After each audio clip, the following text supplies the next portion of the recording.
Hi, I'm Ben Pascoe for learningsurfphotography.com, and I'm going to be talking about the Seafrog's Salted Line a6xxx series waterproof housing. So you can use it with the a6000, that's the camera that I use for my surf photography, or the a6300 or the a6500. So it's I've been looking forward to seeing this one come out. It's the first Mekon, or I should explain, Mekon produced the housing and it's under the brand Seafrogs. So it's the first Seafrogs or Mekon housing which has a pistol grip and interchangeable ports and a viewfinder. There's been some combinations of that before, but this pistol grip is something brand new. You might be familiar with this one, which is the Mekon housing for the a6000. They also produce them for the 6300 and 6500. But this one, as you can see, it's got a fixed port. It's got no window for the viewfinder, and it hasn't got a pistol grip. Third-party pistol grips are available, or you make them yourself. I made one myself for this one, but they're not that great. They involve like a manual mechanical lever going up the top. So this is probably what you'd be looking at if you wanted a really budget-friendly option for your a6000 at the moment. It fits a few different lenses in it, short prime lenses, like this Sony 35mm f1.8, and the Sigma 19 and 30mm fit inside this port, as well as the 16 to 50mm kit lens. But what you haven't been able to do until now is shoot one-handed properly with a pistol grip, change the lens ports so you can use a much wider variety of lenses, and look through the viewfinder so you can actually see what's going on properly when it's normal daylight, which is most of the time when you're shooting surf. So that's why I'm excited for this one. It's pretty budget friendly. The housing without the pistol grip, just the housing and the port, is $297 US. The pistol grip is $99 as far as I know, or $100. And ports vary. They're about $99 for a flat port. It's a few different sizes I'll show you, or $185 for the dome port. So I'm going to run through really quickly what I think of it. I've used it once in the sea so far. First of all, I haven't done like a proper unboxing. You get lots of decent padding. You get a neoprene cover, for instance, for the dome port. You get kind of neoprene cover for the whole thing. So really well padded. It took me about 4 or 5 days to arrive from China to me in the UK. So I think that's going to be the same for the rest of Europe, for the US, Australia, the main places where you might want to take surf photography. South America might be a bit longer, but I guess it's going to be similar. So first things first, I've had a lot of questions about the pistol grip. It's plastic. It's held together with 6 screws or bolts in the back. It feels really sturdy. One thing I noticed straight away was the fact that the bolts that hold it onto the housing are much smaller and much closer together than any of the other surf style housings I've used. So let me show you an example. Here's my Liquid Eye C6000. It's quite a bit smaller, as you can see straight away, but as you can see, it's quite sturdy bolts and they're quite far apart. Likewise, Aquatech DSLR housing here, it's an old one, but these are the same distance apart as on the more recent pistol grips from Aquatech. So quite a lot more substantial in terms of the size of the base, the bit that connects the pistol grip and the housing, and the hardware that connects it as two. Saying that, I haven't felt any changes. Inside here there's a hole, a little O-ring, and in order to get it through there, because there is a connector obviously to connect it up to the a6000, which is like a micro USB style connector. So that's a bit too big to go through the little hole that they've made in the bottom of this housing. So what they've done is got a little 3.5mm kind of jack plug socket that clips in and out of each other. So that allows you to poke it through the little hole, thread it through, and get the signal coming from this button. This is a 2-stage trigger, so that means you hold it down kind of halfway and it'll focus, and you push it all the way, pull it all the way, and it'll take the photo. So much the same as the shutter button on your actual camera. When you half press, it focuses, full press takes the photo. That's the default setting anyway. You can tweak that in the settings if you want. I found it really, really good actually. I was quite surprised. I am able to put my head up to the viewfinder, hold it down and find that focus point without pressing the trigger. So I can do kind of controlled bursts as someone's riding a wave, for instance, or as the wave's pitching, burst of 2 or 3, keep the focus held down so it still tracks the subject or the wave or the surfer, and then burst again when they get to a certain point or when at the peak of the action. So that's really good. So pistol grip wise, I think they've done a really good job for a first attempt at a pistol grip. I don't know what I'd change about it, to be honest. It doesn't feel quite as sturdy as some of the other ones. It hasn't got as wide a base. But having said that, the only time I've used it so far was with the Sony 35mm. So it was with this port, which is the standard port you get with it, compatible with the 10 to 18mm and 16 to 50mm lenses from Sony. Incidentally, I've got lots of ports to try out. I'm going to put a big list on learningsurfphotography.com. There'll be a link underneath this video. That's going to show you exactly which lenses and ports, or which lenses you can use with which ports on this housing system. So I guess that moves me on nicely. Pistol grip works great, no problems with it at all. But that moves me on nicely to the ports themselves. So it uses, rather than a screw fitting like Liquid Eye or Aquatech, for instance, you can see the kind of dive heritage of this housing shining through in the port system. I mean, it's very obviously a dive housing that's had a couple of bits added on, pistol grip for instance, to make it more suitable for work on the surface. So at the moment, the ports they've got, first of all, the connection system is very much like, more like a dive housing would be. I think this kind of bayonet system, they call it, which is a bit like when you put your lens on your camera, that's called a bayonet system. It's got 3 kind of flanges, I guess, which slot in and then you twist and that locks it in place. So on this built-in port, you can see there's a white mark that shows you when you get to it. So I'm going to unscrew it. I've already removed a little screw-on, it's like a little tab that bolts in place and keeps this secured in one place. So that's that. You can't put them in the wrong way because these 3 tabs are different lengths. So it only fits in one way, which is useful. And if you line up the dots, then it's even simpler to do. So I have tested it, in fact, without that little locking latch in there. It works fine. So there you go, that's it. So you check the O-rings and everything as per the instructions, but that's it, locked in place, rather than quite a lengthy screwing process with the other surf brands that I've used, Aquatech, Liquid Eye, Salty surf housings, for instance. So time will tell if that's causes any issues. I don't expect it to, because this is kind of tried and tested with a lot of dive manufacturers. I think a6xxx water housings might have used a kind of similar bayonet system as well. So I don't think there's going to be a problem there. This lens port is suitable for a whole range of small prime lenses, but they do a slightly smaller one, a rather narrower one, like this, which has a threaded end piece. Let me show you really quickly. Threaded end piece, so you can put like a macro converter lens on it, like you can on their standard housing without the interchangeable ports. Don't know if I'll use that for surf photography, to be honest, but it gives me a bit of a lower profile, a bit of a lighter weight setup if I use that port for my primes, like my Sigma 60mm, for instance. So dome port, let's move on to that one. It's massive, basically. So it's clearly a dive style port. It's got these big like lens hood on the outside.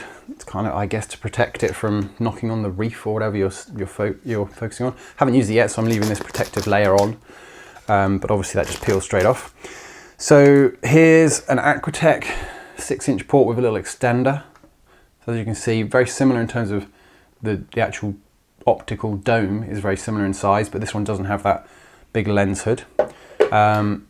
Here's a Liquid Eye dome, as you can see, radically different. This one's for the C6000 and it works with the Samyang V1 and my Maker 6.5mm fisheye circular one, and the 7 Artisans 7.5mm fisheye, which is a diagonal fisheye.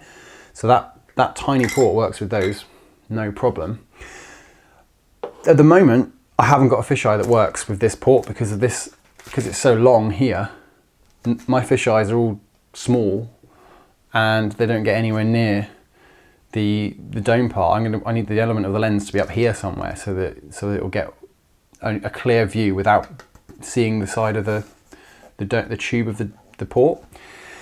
So I've ordered a Samyang 8mm f3.5 fisheye, which is a bit of a different design. It's a bit bulkier. I think it was designed originally for Canon APS-C sensors, like the 7D, 60D, 80D, all those. But what it essentially looks like is a kind of Samyang one with an adapter on it, kind of built in. And I've measured up, and I think that's going to be long enough to allow me to use this dome port, which I'm excited to do. I have contacted Seafrogs, and they've said they are going to be producing a smaller dome port. I'm hoping it's going to be something. This is an Ike, another dive one. So dive companies do make these mini ports as well. This had a removable lens hood on it, which I took off obviously. So I'm just looking for something like this, which is as close to the body of the housing as possible, so that I can use my really small fisheyes, which I really love, and it's going to make it so much easier to travel with. That's as big as the box that this came in is about as big as the one for the housing. So I mean, that dome port is probably bigger in terms of storage space, things I've got to pad it out, than my whole Liquid IC6000 with a couple of ports. So ideally I'd like to swap that one out for a mini dome port, but I'm going to try it with the longer Samyang fisheye and see what it does, just so I can report back for you. There's some longer ports as well. So this is for a 90mm Sony macro lens, which is a full frame lens. I don't use full frame lenses on my camera because I've got an a6x and I want it to be as small as possible. So I use things like the Sigma 60mm f2.8, the Sony 35mm f1.8, and these small fisheyes. Although saying that, this long port does allow me to use slightly out of the ordinary lenses, like the 18-200, only within a certain range. I'll experiment and put that on the website as well, learningsurfphotography.com. And it allows me to use the 55-210. I think that goes from about 55 to 135 from memory. So not a huge range. That brings me on though to the controls on the housing, because what you're going to want to do with any sort of zoom lens, and this port is designed to accept the 16-50mm kit lens and the 10-18mm Sony lens. This zoom control on the side, combined with a gear, this is a soft rubber gear that goes around the lens on the inside of the housing, and that matches up with the cogs that turn when I turn this control, and that allows me to zoom when it's inside the housing. So I reckon the 10-18mm with the zoom control is going to be really, really great in this housing. I'm going to enjoy using that. It's going to be really good for underwater. It's going to be a lot easier to shoot underwater and overwater in the same session than it is at the moment with a fisheye, because all my fisheyes are manual focus fisheyes. So that's going to be really, really good. It's going to be an advantage of this one over some of my other setups. What else can I mention about this? So the way you open and close it, there's two latches, one on each side, and it pops open pretty easily. And then the back comes off. So there's some little guide pins that allow you to line this up really easily. There's a nice clear white O-ring there, so it's really easy to see if there's anything on there that might cause an issue. Likewise, you can see really clearly on the back plate. Controls wise, inside you've got your standard stuff. Because I'm using the a6x, I've had to put on change a couple of controls from the kind of standard ones that come with it. I assume the standard controls inside work with the a6300 and 6500 because they're a little bit thicker. But with the a6x, you need those extra padding just to make sure that the controls align well. I've had no problems with the controls on using mine. Right, so let's move on. Next bit is the flash possibilities. So inside the housing, there's a little kind of foil 45-degree reflector, and that when the flash pops up, that kind of reflects it, bounces it up through the top, where these two clear ports are designed to take an optical cable, which is pretty standard for dive photography. And the other end of that optical cable goes onto like a slave flash, which is a bit like this Fuji Nano flash that I've got. So I've ordered a couple of parts which are going to allow me to attach this flash up on top of the camera. So once I've got that, once I've got my 10 to 18 mil Sony lens, or my fisheye, my Samyang f3.5 fisheye, then I'll be able to test out the flash photography. So I should be able to do that hopefully later this week. The flash is going to be interesting. I'm looking forward to seeing how that works, whether it's really simple or if it's a bit of a palaver to get it working. So what haven't I covered? I've got the prices. Okay, so why would you want to buy this housing? So let's just break it down. If you shoot dive photography, if you need the extra depth, any surf housing like an Aquatech or a Liquid Eye or Salty or anyone, they're not going to rate their housings to very deep because they don't expect you to go diving with them. They're just for surface work like surf photography. This one can go down to the housing, I think, is the body is rated to 60 meters, but some of the ports, like this dome port, is rated to 40 meters. So double, triple check everything before you take it down really deep. But basically, this is going to be useful to you if you do dive photography and you want to dabble in surface water sports. It's a no-brainer, grab this. If you have your number one priority is surf photography or surface sports, water sports photography, then I would definitely consider spending a little bit extra, because it will only amount to hopefully a few $100s extra to get something like the Liquid Eye C6000, because this is specifically designed for work on the surface. It's got a very well thought out pistol grip system. It's got all the controls you need, but none of the ones you don't. There's not really anything surplus on there. It's as minimal as it can be while still being fully functional. This one, and some people will think this is a huge advantage, it has all the buttons you can think of for 6,000, 6,300, 6,500 range. It has, I guess that's where it suffers. It's trying to be everything all in one go, and for a reasonable price you can get a housing that will do pretty much anything you want it to do. An a6xxx is a pretty budget friendly camera these days, and there's not a great deal of shots you can't get with an a6xxx that you can get with even really top end surf photography gear. So an a6xxx, a handful of lenses, and this housing will give you so many possibilities in terms of underwater or surface water photography. But that's the kind of issue, I think. I think the main problem with it is because it needs to accommodate 3 different cameras, because it wants to be a dive housing and a surf housing and every other type of housing you can get. It's had to pack everything in. So it's bigger, it's heavier. It doesn't quite have the refined features like the mini domes yet. Hopefully, fingers crossed, they will bring something out which is going to really compete with the small, minimal surf housings.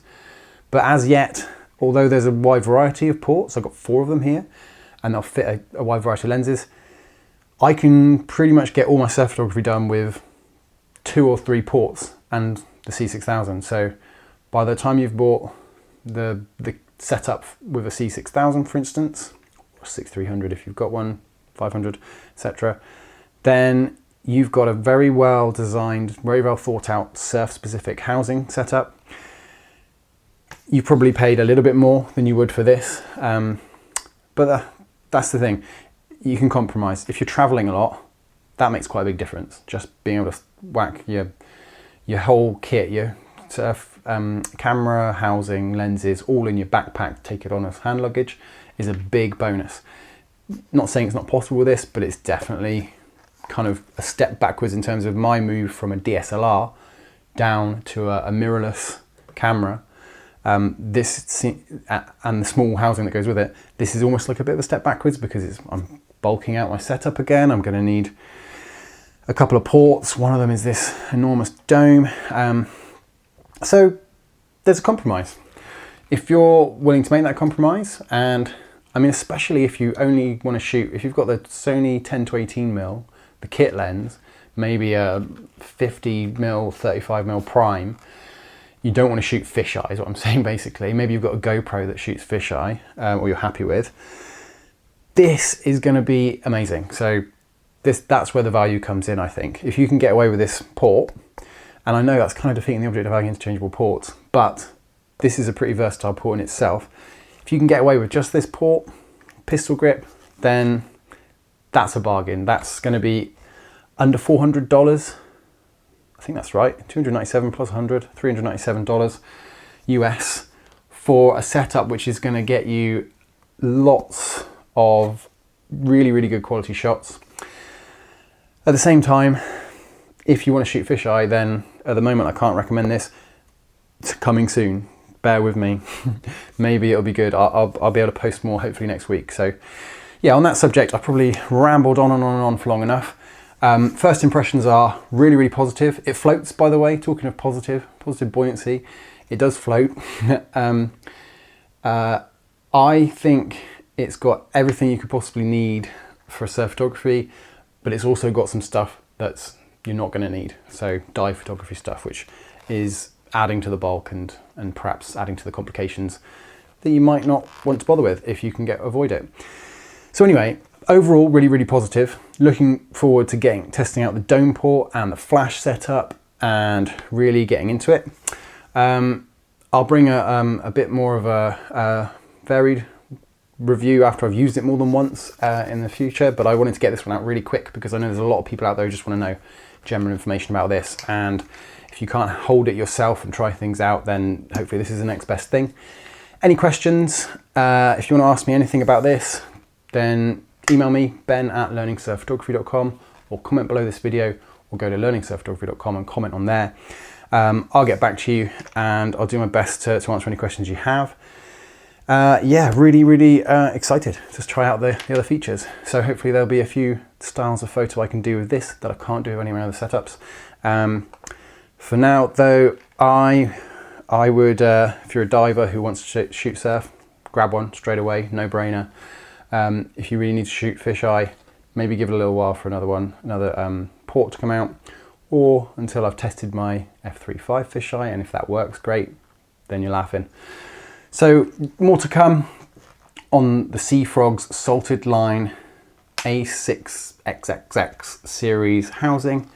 Any questions, let me know. Thanks very much.